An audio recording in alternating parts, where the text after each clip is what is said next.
Hello guys, and welcome to another episode of the JRE review. Thank you again, as always, for listening and downloading and continuing to put up with me reviewing Rogan's podcasts.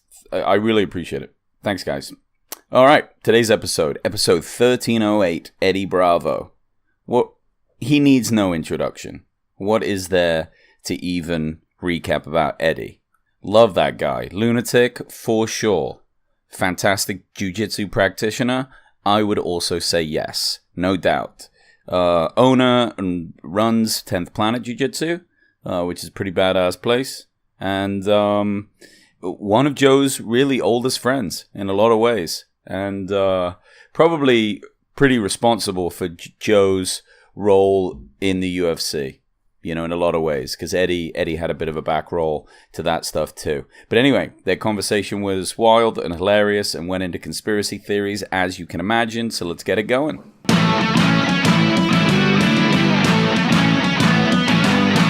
Welcome to the Joe Rogan Experience Review, where each week I review every single episode of the Joe Rogan Experience. What more do you want?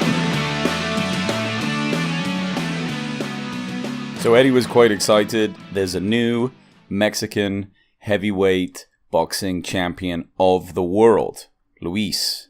That dude beat the piss out of Anthony Joshua.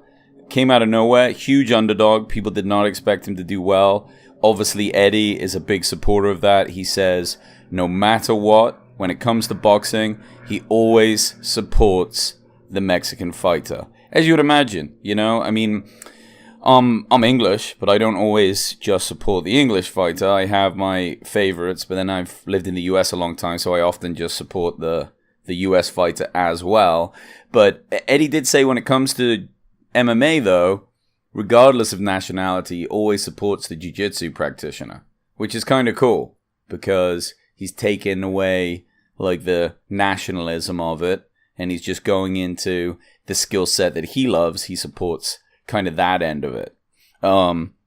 Again, if you guys are into boxing at all and you have not seen the Joshua fight, definitely check it out. There's a lot of videos of it on YouTube, whether they're the full fight or just highlights or whatever, but it was a great fight, and it's going to be really interesting to see how that rematch goes. Luis, the heavyweight fighter, is good. He's really good and a super chilled guy. I mean, he's been on Jimmy Kimmel. Been interviewed quite a lot since then, and I really like him. He's like really down to earth and just very grateful, and seems like a nice dude. Doesn't seem like a huge shit talker. He just gets in there and goes to town. Joe talks a little bit about running hills, which I don't think Eddie does training wise, but because of the dangers out there of mountain lions and all the rest of it, and I was hiking the other day. Joe talks about having a knife on him. And when I was hiking, I thought, oh shit, I don't have a knife. You probably don't need one, right? But there are mountain lions in the hills here, and people have been attacked, though it is pretty rare. What you would be able to do with a knife, who knows? But you got a better chance having something, and it doesn't hurt to have that on you. Is it paranoia? Maybe, but it's a little safety too. Because I was out there hiking with my girlfriend, and I thought there would be nothing I could do. It's probably nothing you can do with a knife, but there's a lot less you can do when a mountain lion rolls up on you and you're just like, oh shit. I mean, you are in their world.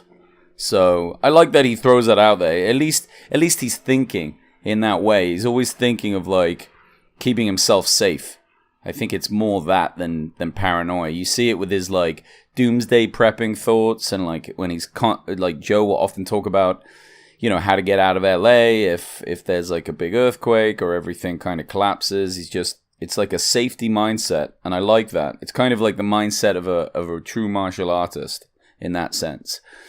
Talking about weird and wild shit out in nature, the giant snakes, the pythons in the Florida, the Everglades, they're eating everything. And Joe's brought this up a few times. I don't know where he's hearing all of this from, but it sounds crazy. How the fuck are they going to take care of the snake issue? If any of you guys are downloading from Florida, hit me up with an email and let me know what's going on out there. I'd love to hear it from one of you guys, just to be like, get a first-hand report of what people are having to put up with. Like, a snake's just showing up everywhere? Is it going to be a crocodile, giant python death match every day? Who knows? Who knows? They jump onto conspiracies, as you imagine, CIA conspiracies, or just any conspiracies when it comes to Eddie. Of course, he falls back into flat earth stuff. He can't help it, you know.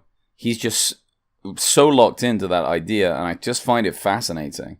It almost seems like it was just, how should I put it, like not a phase, but like just a trendy thing for conspiracy theorists to do for a while. It seems like a lot of people have dropped off on that one because it's so ridiculous in so many ways, and it just doesn't make a lot of sense.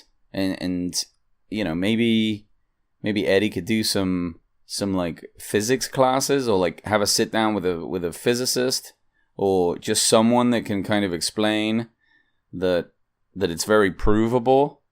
And Joe makes a good point. He on this podcast, you'll hear him say, and he brings it up a few times. He's like, Eddie, this is not your area of expertise, right? So Eddie is an expert at jiu-jitsu. So when it comes to matters of jiu-jitsu, yes, Eddie should be the guy that talks about that. He should be the guy that speaks to it. But he's not that for whether the earth is flat or not. So he talks a lot about his reasoning for it is like, this is what I see, this is what I can prove. I'm waiting for proof, like scientific proof, XYZ. But it's not like he's doing the actual first-hand research that tells him that it's flat. He believes a lot of things that he's seen on YouTube, and it's interesting what he chooses to look at and believe, you know? In a weird way, I kind of admire it, because he really sticks to his guns at things he believes in, regardless of what other people are saying. Now, yeah, it can lead you down a slightly dangerous route, but also how Joe says it, and like it's a characteristic of Eddie, is that is what makes him good at jiu-jitsu as well, in a lot of ways, because he questions what he sees. And if it doesn't make sense to him, he wants to explore it and find it out firsthand instead of just taking people's word for it. But you should take people's words for it, especially experts. The world is probably round, people. It really probably is. They switch gears a little bit because Joe wants to get off conspiracy theories, and I'm glad that they did, because that's a rabbit hole that gets a little exhausting sometimes. But they start talking about Tony Ferguson. Obviously, Tony trains with Eddie. He's a badass UFC fighter. He's coming back, and he just beat Pettis after a really bad knee injury. So good for him to come back and just dominate like that. And Eddie's talking about how smart he is. His like fight IQ is very high. You show him a move once, he gets it down. He knows exactly what he's doing, and he's ready to, you know, perfect that move. It just may take him a few days, where it could take other practitioners like 6 months. And people do learn like that. Like, even when I do jiu-jitsu, there are people that just learn very, very quickly. And that's such an advantage, because you don't have to waste time kind of forgetting the nuances of a move. You just get to lock it in as a new tool and then get out there. And definitely that's what makes him so dynamic. It's going to be interesting to see what happens. I think Poirier fights Khabib next, and that's for the belt. And then after that, I'm sure Tony's going to have a go at Khabib, and that's going to be the fight, I think. That's going to be an incredible fight. So I'm glad he's back, and I'm glad his injury didn't take him out for, you know, years and years. It's pretty impressive what kind of surgeries and rehabilitation people can go through now to get themselves really moving again. And I love that, you know. It's such a shame when a great fighter is out for a long time. I mean, look at Cain Velasquez. Think how many fights we've lost with that guy. Such a powerful, incredible fighter, and now he's injured again. Who knows if he'll be back? What was it, Ngannou knocked him out, and he kind of blew his leg out too, or I don't know. But yeah, he's injured again, and that might be it for him. I think he's done. Lastly, they finish up with Eddie doing comedy. Eddie has been up at the Comedy Store quite a lot more, and he's really getting into it. He's putting a set together. I've seen him before a couple of times. I think I saw him first when he just started to come back, and he was a little shakier. His set was kind of all over the place, but he did have some moments that were pretty funny.